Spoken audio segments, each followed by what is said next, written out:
Okay, so you want to own a semiconductor fab? The plan sounds simple. Build the clean room, buy the machines, chips roll off the line, money rolls in. Picture the pitch everyone falls for.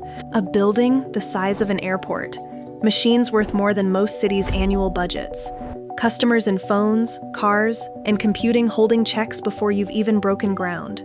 Picture the best day. A finished wafer rolls off the line every 90 seconds, around the clock, each one worth more than the car you drove to work in. For a moment, it looks like the most profitable business on earth. Here's the reversal. That machine on the floor, the one everyone assumes is the risk, you don't even get to buy it outright. You get in line, and the line is measured in years, not weeks. Because owning a fab isn't one bet, it's three. Leading-edge logic, chasing the smallest transistor anyone can manufacture. Trailing-edge logic, the mature chips that quietly run everything unglamorous. And memory, DRAM and flash, sold as a pure commodity. Leading edge is the highest stakes version, newest node, richest customers, a process that can fail 100 different ways before it ships one usable chip. Trailing edge is the quiet one, older equipment, steadier demand, customers who don't need this year's node, just a reliable one. Hold on to that. Which of the three you pick decides almost everything else in this video. Before you pour a single foundation, you need 3 approvals lined up. And none of them move on your schedule. The first is the machine itself. A single EUV lithography system runs about $400 million, and the order queue for one now stretches years long, whether you're ready or not. The second is government money. CHIPS Act funding comes with strings attached, profit sharing once you clear your own projections, and to a 10-year promise not to expand advanced capacity anywhere Washington calls a country of concern. The third is utilities. A single fab can need 5 to 10 million gallons of water a day, plus power on the scale of a small city, both spoken for years in advance. Sign for any of these, and you've signed away decisions you haven't even had to make yet. Only now does the actual building start. A leading-edge fab runs $15 to $28 billion, all in. 4 to 6 billion of that is just the structure, the clean room shell, before a single tool goes inside. Then come dozens of EUV, deposition and etch tools, each one custom ordered, each one on that same waiting list. And the photomask sets, the stencils that print each chip layer, run up to $100 million a set, making them, layer for layer, the single most expensive asset in the building.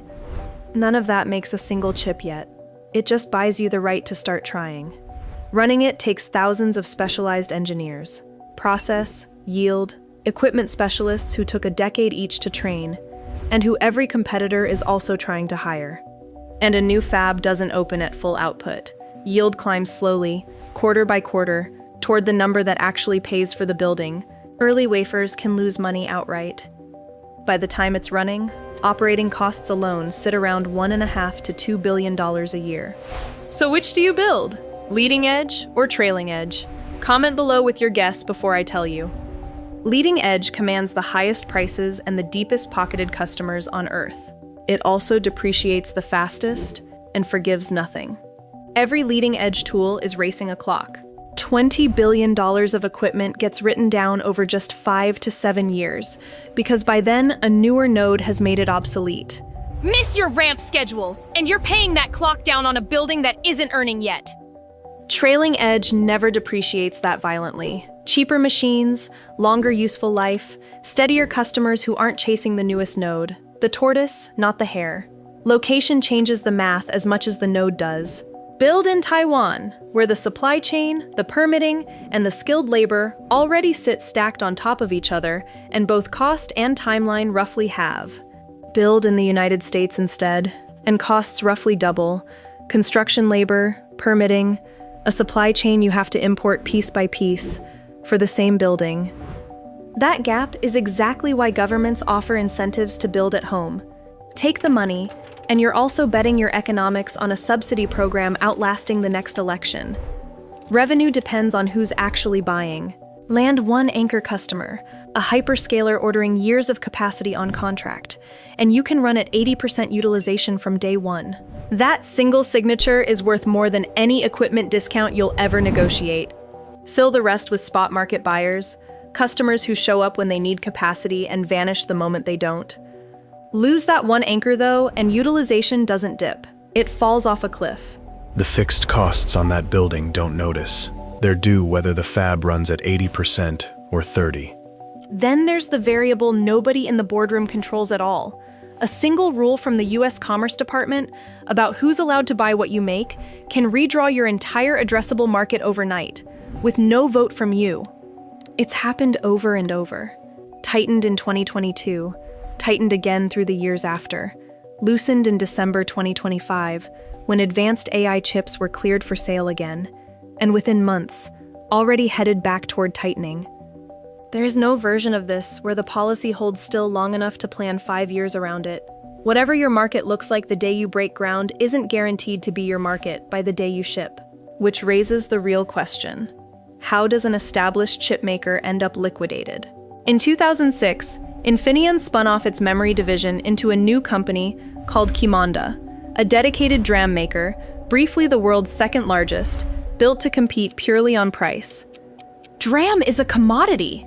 Prices crashed 85% in 2007, then another 58% in 2008, as the industry kept building capacity straight through a financial crisis nobody had budgeted for. Qimonda sold wafers below cost through most of 2008, racing to shrink its process before the cash ran out. It didn't make it. Insolvency filed in January 2009.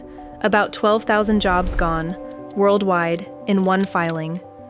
The DRAM crash was the trigger. But the structure that failed, thin margins on a pure commodity, fixed costs that don't bend, a balance sheet built for a better year, was locked in years before the crash ever hit. Scale that down to any single fab, and the same shape holds. Fixed costs run into the hundreds of millions of dollars a month. Depreciation, engineers, utilities, whether you ship one wafer or 10,000. Margin doesn't erode gradually when utilization or yield slips. It evaporates, because almost none of that fixed cost moves with volume. At 90% utilization, this is arguably the best business on earth. Near fixed costs spread across nearly every wafer you can make. Drop to 60%, and nothing about the building changed. The fixed costs are exactly the same. There are just far fewer wafers left to absorb them. What actually protects a fab operator is spread. Customers across sectors, so no single hyperscaler's roadmap can sink you. Nodes across leading and trailing edge, so one price cycle doesn't hit everything you make. And relationships across more than one government's export rules. It has real limits. Diversification can soften a bad year. It can't rescue a fab that was a bad bet from the start. So go back to that loading dock from the opening, wafers rolling off every 90 seconds. That number never told you the utilization rate behind it, whether it was 90% or 60%, whether the anchor customer was still under contract, whether the export rule that made this all viable was still in force.